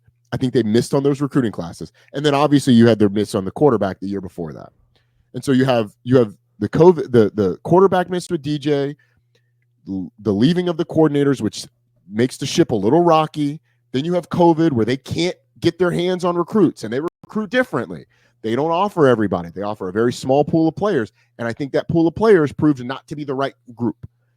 But now that they've got the coordinators set, they got their feet under them, they're back to like being able to see people in person, evaluate these players. Their freshman class looks freaking phenomenal. Phenomenal. They got a linebacker that's going to be a star in Sammy Brown. They got a corner, I can't remember the name right now, 23, who is going to be a first-round pick at some point. 6'3", long, fluid, playing for him now. They got 2 receivers that look like the receivers of old at Clemson. Quarterback still a question. We'll see what that looks like. They just lost a commit earlier. Offensive line, they're going to have to retool that kind of as they go. They'll lose like a one guy next year, and then they'll lose basically the entire group after that. But, dude, like this Clemson team is set up. They got 2 sophomore defensive linemen that are going to be NFL players. Like they are fine, man. The safeties, I think the safety position is probably the one where you're looking like, we'll see. But there's my Clemson rant. No, I think it's great. Look, the Clemson haters from the summer who were talking about the transfer portal, who were talking about Dabo, who were talking about Garrett Riley, I mean, they're quiet, man. They've been. You heard them after week 1. You heard them after the Georgia game. Since then, yeah, Clemson's been taking care of business, man. They've been crushing teams. Yep. You love to see it. I want to find out where you're going to be this weekend. If you'd like to share that with the audience, or if you want me and Trip to try to guess. Do you want hints? I'll give you a hint. It's a Saturday game, right? Saturday game. It's a trophy game. They hand out a trophy after this game. Tell you what, how about just wherever you go, let's not be free soloing mountains anymore. I don't know what the insurance is with Disney, but it can't be that good. Like that's a little scary. You don't take risks like that. It was very safe. Footholds on the way up. Trophy game this week. Trophy game? They hand out a trophy. Big ass trophy. Big old trophy handed out. Heavy. I don't think Duke FSU does a trophy. Not yet. It might turn into a rivalry here for the way we're going. I need another hint, man. Okay. We've mentioned this game a couple times. Tricky game, ranked team on the road, slight favorite. Louisville. Oh, we're battle for the boot. Battle for the boot, baby. Yo, you're going back to you're getting a little more Sam Pittman in your life. You can't stay away. Some more Sam Pittman. Good for you. I've never been to Arkansas. I'm excited to get. All right, let me give you a little. Oh man, Northwest Arkansas is a beautiful place. Okay, Is it? Yeah, no, it's stunning. I mean, look at it like geographically. Like look at what it's surrounded by. Okay, Missouri and Oklahoma. No, but you've got the Ozarks, you've got the lake, you've got like you go to like it's up and down, dude. It's like this. I mean, you're gonna feel like you're in North Georgia. Yeah, okay. I love it. It's cool. Those people, they have no professional sports there. Yeah, I mean those folks are different. Yeah. I don't say that in a bad way. Yeah, but like they are all in. We call them the Hogs, baby. Dude, I've wanted to go to Arkansas for a long time. The girl I dated in high school's dad is an Arkansas legend. Okay. And so ever since then, like he and his wife his ex-wife cheered at Arkansas. Like the girl who I dated's mom, like they are massive Arkansas fans. And so they've always been like, you got to go to Arkansas. You got to go to Arkansas. Since I was in high school. It's an incredible college town. It's a big place. It's not a town. It's not like Auburn. Okay, like this place. It's huge. Fayetteville's a big place. I say big, but like by Arkansas standards, like it's big. Yeah. I've got some dining establishments you need to check out, my dude. I don't know if you want to do that over the air. Yeah, whatever you want. You can send a text. You can say it now. Catfish hole. Thank me later. Bro, you know how you go to a Mexican restaurant and the people walk around and they just take top off your salsa? Yeah. Okay. It's that, but with hush puppies. Okay? You know what I'm saying? Stop it. Dude, they have it's like a metal basket. Let's go. It's like a portable oven, and they're just walking around and they're like, you're low on your puppies. Bang, bang, bang. Just load me up with puppies. Puppies. Catfish hole. Catfish hole. You're welcome. Thank That's you. awesome. Good for you. That's going to be a great game, man. I mean, Yeah. how many Tailing Green games have you done this year? My God. This will be the second. Yeah, this will just be the second. We had them at Golly. Auburn. The thing is, for Arkansas fans and LSU fans, cover your ears. Arkansas's really Arkansas is really good, Mhm. and the last two Arkansas games I've had have both been on the road, but they were at Auburn. That was a dub in a close game, and they were at Florida last year. That was a dub in overtime when Sam Pittman was hanging on for dear life. So Arkansas fans like me. Okay, well, good. I hope they show you a great time, man. That's a night game. I didn't realize that. Love the over in that game. LSU Arkansas, a lot of points. Rooting Would for love it. to see that. We're up against Georgia, Texas, so we need a good spectacle for when people switch back and forth, or the multiple screens. Get those dual screens up. Big quad box guy.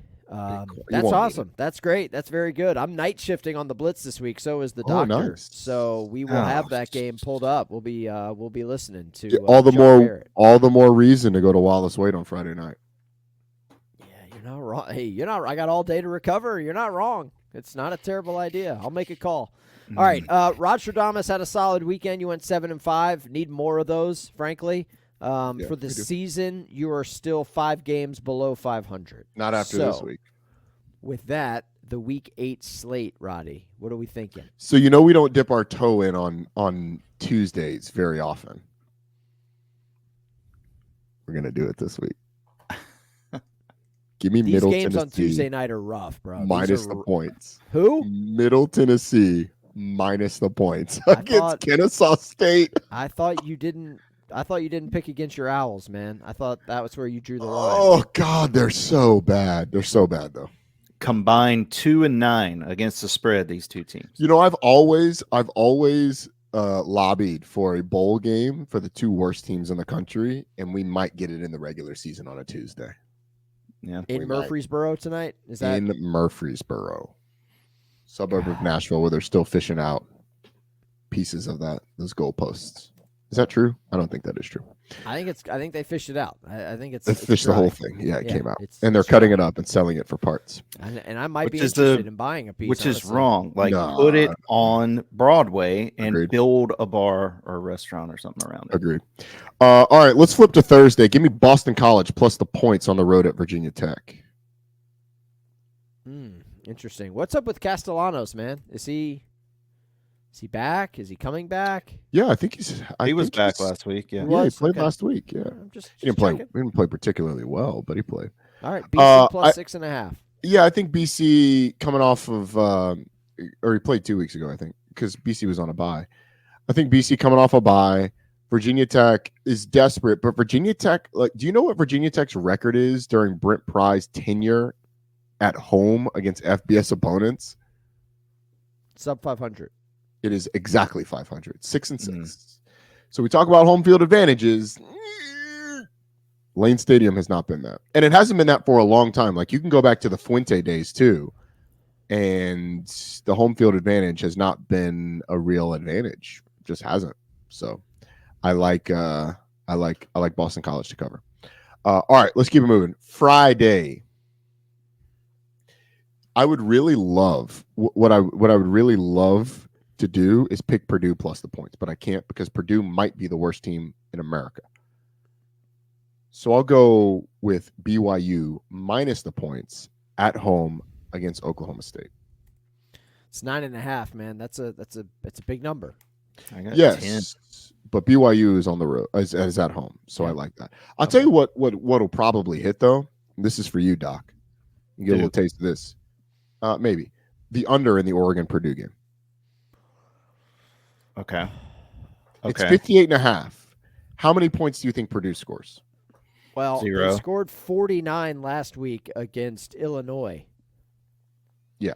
How many do you think they score against Oregon? I'm 0. I think they'll go blank. How about maybe the under is 6 against Wisconsin the week 20, before and 10 against 26 to zip, You think that's the score?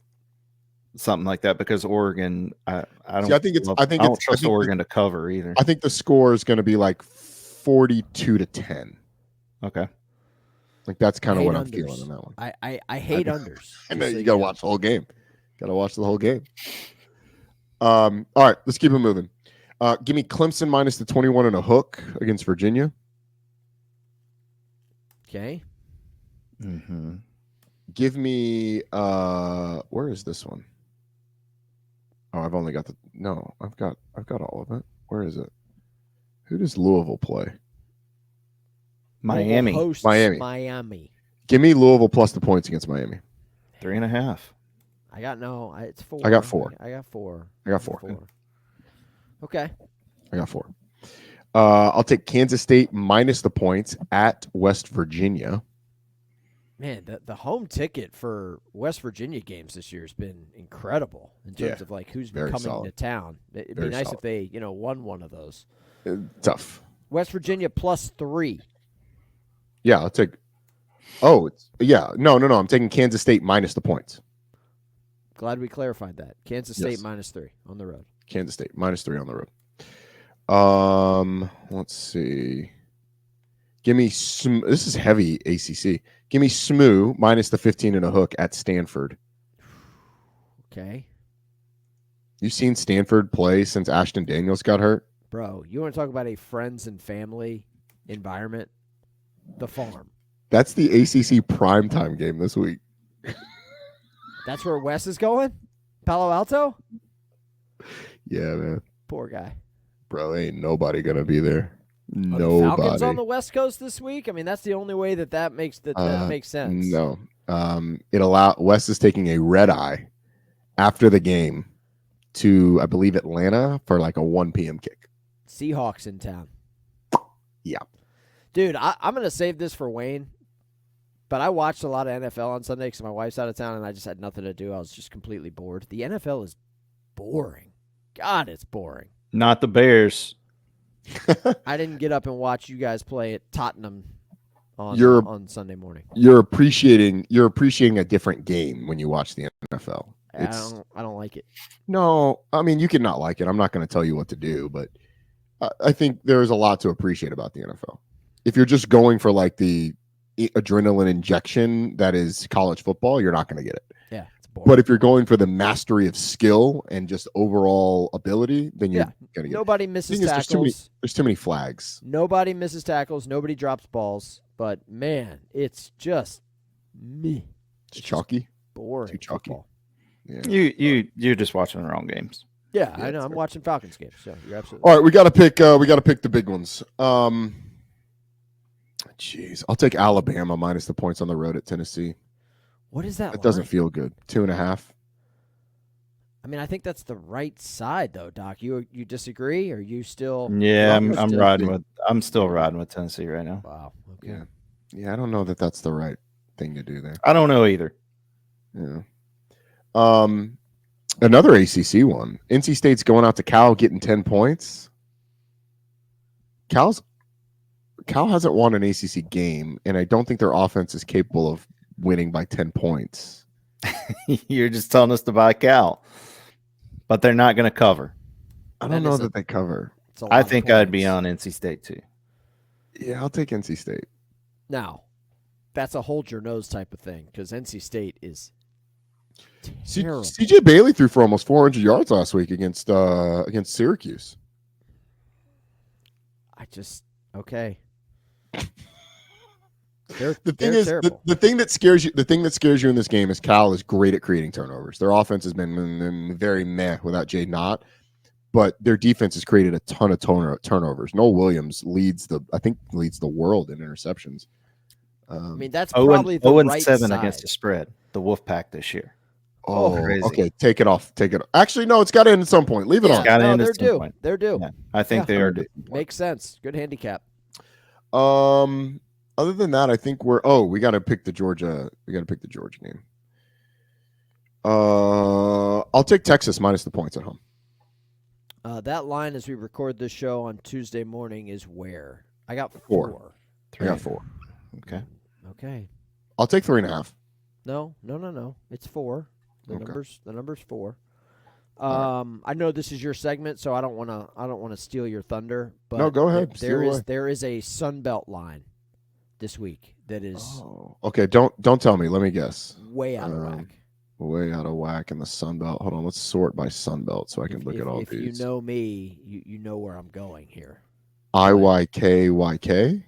It's just this is I told you about I told you I called out a Sunbelt line a couple weeks ago that was way off.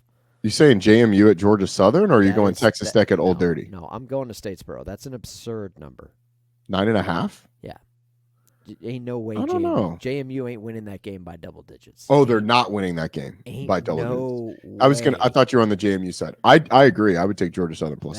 That is an absurd number. Trip. That's a sneak peek at where I might be. Let's headed throw that on in. Friday. Let's throw that in. Throw that in there. Well, if you're in love with it that much, I guess I'll Actually, you know probably what? I go won't steal your opposite and thunder. take That's who you JMU. pick. Rodstradamus didn't see that. Sorry, Lock Doc. I started talking. What did you say? No, I'm just saying if he's in love with it that much, I'll probably just ride with JMU. Okay. Well, just so you know, I mean, I am one game up on you in the season-long standings, Trip. So Hey, I know we're trying to save it for this week. I know you're very anxious to talk about the first time you've ever had this lead in the game you created feels good. over a year ago. I'm proud of you, Thank but you. this is when I start talking. Thank This you. is when I Okay. start talking, when I'm Okay. down. Very good. I w- Very good. I want that. Also, I just want to ask. This is not an official pick, but UNLV is a 7.5-point favorite at Oregon State. That doesn't feel right. those are Man, Trip's Oregon boys. State. What happened last week with those guys? That was one of Phil's top plays. I slid them in Yeah. to my top 3 for the show last week, and you know who I kicked out the over in Kansas State, Colorado, which hit Oh, very, Oh, yes. very painful. that's tough. Yeah, I know that's- it is. It's tough. That is tough. I mean, it's not easy picking games. If it was, everybody would do it. You know. Yeah. Instead, there's people out there that sell insurance for a living. There's people that drive school buses. Okay. There's Hey, people man, that we love our deliver school bus Amazon drivers. goods. Yeah. Look, man, somebody's got to work at the grocery store. Not everybody can Not just every- pick games. Not everybody's all day. built for this. Yeah. Exactly. That's True exactly to it, right. not new to it. So there you go. I That's week think 8. that's it. Rodstradamus. We got I'd jump on we got Utah, some too. games on the board. God, this Tuesday night game. I mean, I get it, man. You want something to check in on tonight. I get it. God, Kennesaw State, Middle Tennessee. We're just trying something. We're trying something a little different. That's one way to do it, man. That's one way to do it. One does So, not simply stroll into Johnny Red Floyd Stadium. You know who did this year? Manny Diaz and them boys. Okay, they strolled in there and they handled their business. Kennesaw So, yeah. State's real bad. Kennesaw State also making a quarterback change. I don't know if that's common That's knowledge. news. I think you know it what? is. That I don't know if that made it across the bottom line this morning, Roddy, when I was getting my sports news. Not sure if that I got people at Kennesaw State, you know. I know you do. I know you do. What is it? Fifth Third Bank Stadium? I mean, you got like a VIP pass to that joint, dude. Anytime, any event. I've been to lacrosse there, football. God, Messi you talk about trained a team there. that should have stayed where they were. What'd you say? Argentina trained there when they were in town for the Copa America. Oh, really? There's so a great picture of like Messi and like the whole gang, and there's like a giant Kennesaw State Owls logo in the background, and you're just like, Dang let's right. go. Kennesaw go. State at international admissions, international applications shooting up. Yeah. Metro Atlanta on the map. Shout out to my dad, Mike Hartzell, former director of facilities out there at Kennesaw State. You know, he Really? working hard out there. Yeah, I dude. had no idea. My What, dad was can it? fix stuff. Unlike He me. was at Kennesaw State, or was he at Southern Poly that got absorbed into Kennesaw State? No. It was Kennesaw State before that, DeKalb County. I mean, you know, my There guy, you he does it all. The guy just fixes stuff, and then awesome. somehow fixer. Shout out Mike Hartzell. Yeah, he listens to the show. He's a big Roddy fan. Does he Uh, chew folks- gum while he's on podcast? I don't know. Yeah, That's a good man, question. like, how What's wrong with professional. chewing gum? Wow. I mean, Can yeah. you hear it? Is it too Yeah. noisy? we could I that mean- last one, that last answer. There was a little But switch that- of sides. Yeah, that's and on then me we- for not saying something kinda 2 got hours caught. ago. I mean, I have gum in quite a bit, so I'll work on that, guys. Thanks for the feedback. You could have kept. We're ending the Sounds show. I good. don't know why you took it out right now. just don't want it to pop up again. You know what I'm saying? Thank you guys for listening. Thanks to Shehan Jeyarajah for joining us. UCLA going to win this week? Can you ask Wayne? You picked them last week to cover. They covered. And I Dang got right. multiple text messages from the West Coast that were like, if Roddy's in, we're back. Dang Let's right. go. I think they win this week. I think they beat Rutgers. I'm not picking them, but I think they do. They are home underdogs, correct? No, it is at Rutgers, and it is a 4-point line. Yikes. On that note, we wrap up the show. Roddy, way to bring it, buddy. Safe travels. Actually, to never mind. Northwest That's a noon Arkansas. game. It's a 9 a.m. body clock game for UCLA. That's not going to go well. It's not. No, It's not. I'm not. sorry. Hey, enjoy Fayetteville, man. That's a fun place, dude. Yeah, I'm excited. Catfish hole. You can thank Catfish me hole. later.